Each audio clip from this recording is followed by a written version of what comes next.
बड़ा अच्छा लगा मुझे अपने भाई चौधरी साहब के मुंह से आम आदमी की बात सुनकर, इस ऐवान की अफादियत पर पूरा लेक्चर सुनकर। जनाब चेयरमैन, तुर्की की एक कहावत है कि इतना कह देना काफ़ी नहीं है कि मैं आपका भाई हूं, यह बताना बहुत ज़रूरी है कि भाई तो हो, हाबील हो या काबिल।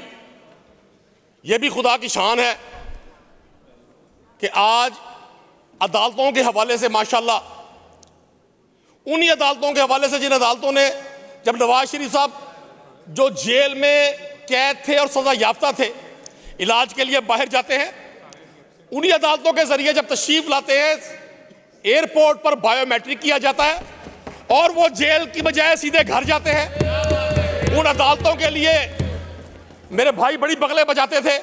अभी कुछ अर्सा पहले जनाब चेयरमैन, चश्मे फलक भी नजारा देख रही थी आप और मैं भी देख रहे थे, पूरा पाकिस्तान भी देख रहा था, जब फॉर्म 47 के हवाले से यह अदालतें ख्वाब खरगोश के मजे ले रही थी, ये तारीफ और तौसीफ के डोंगरे बरसाते थे। एक ऐसा कानून, ये बार बार ऐवान की बात करते हैं, मेरे भाई हैं, बड़े मोहतरम है, मुझे मिनिस्टर साहब की भी बड़ी जाती तौर पे इज्जत है, ये बता सकते हैं कि 12 करोड़ की सूबे की इस असेंबली में इस ऑर्डिनेंस को किसी बहस के लिए पेश किया गया? आपने अपने आप को ये अरस्तू और अफलातून समझा हुआ है। आप इस एग्जीक्यूटिव, जनाब चेयरमैन, वो शायर कहता है, तू इधर उधर की ना बात कर, तू इधर उधर की ना बात कर, ये बता काफिला क्यों लुटा, मुझे राहबरों से गरज नहीं, मुझे राहजरों से गरज नहीं, तेरी राहबरी का सवाल है। जनाब चेयरमैन, एक डिप्टी कमिश्नर किसी शख्स के 20 साला इशू को अदालत से बाहर बैठकर बजरिया टिकटॉक ये फैसला करता है कि जमीन पर किसका कब्जा होगा, किसका कब्जा नहीं होगा। आप होते कौन है? आप तो खुद कब्जा ग्रुप है। आप पाकिस्तान की आवाम के वोटों पर डाका डालकर 8 फरवरी को जनाब चेयरमैन, पाकिस्तान के 4 करोड़ लोगों ने वोट के जरिए आपको मुस्तरद किया और यह कहा कि आपकी असल जगह ऐवान नहीं, आपके घर हैं।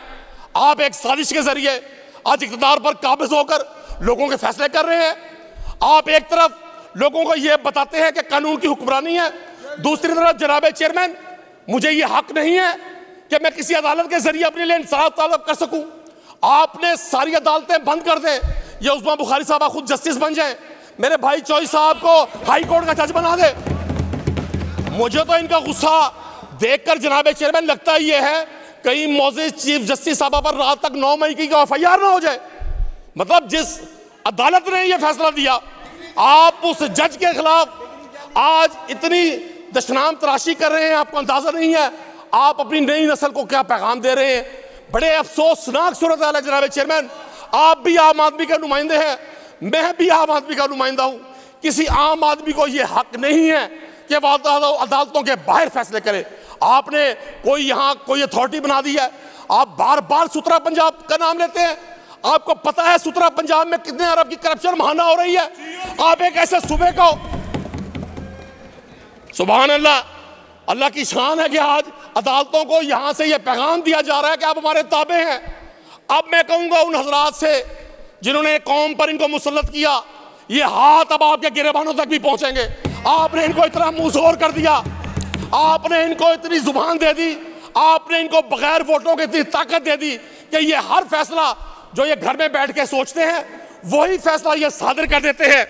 जनाब चेयरमैन, एक शायर ने कहा, लंगड़े खेलन कबड्डियां ते अन्ने चलान तीर, गंजे करन कंगियां ते थत्ते सुनान हीर, मंगते करन हुकूमतां ते ठग बनन वजीर। ये वो सूरत हाल है जनाब चेयरमैन।